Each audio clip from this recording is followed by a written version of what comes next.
убил. দিনের শুরু থেকে এখন পর্যন্ত রাশিয়ার আকাশ প্রতিরক্ষা ব্যবস্থা ৩২টি বিধ্বংসী ড্রোন ভূপাতিত করেছে।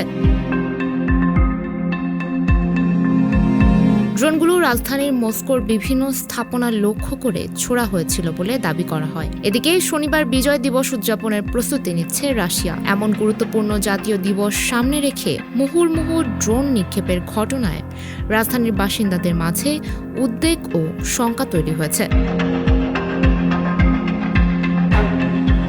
বৃহস্পতিবার মস্কোর মেয়র সের্গেই সোবিয়ানিন টেলিগ্রামে জানিয়েছেন, রাজধানীকে লক্ষ্যবস্তু করে ছোড়া ইউক্রেনের ড্রোনগুলো ভূপাতিত করছে আকাশ প্রতিরক্ষা ব্যবস্থা। এর আগে রাশিয়ার প্রতিরক্ষা মন্ত্রণালয় চলতি সপ্তাহের শুরুতেই সতর্ক করে বলেছিল, বিজয় দিবস উদযাপনের সময় ইউক্রেন কোনো হামলা চালালে তার জবাবে কিয়েভের কেন্দ্রস্থলে ব্যাপক ক্ষেপণাস্ত্র হামলা চালানো হবে। বৃহস্পতিবার সারাদিন ইউক্রেনের এসব ড্রোন প্রতিহতের পর মস্কো এবার কী পদক্ষেপ নেয় সেটি এখন দেখার বিষয়। সুমাইয়া হক তন্নি, ফেস দ্য পিপল।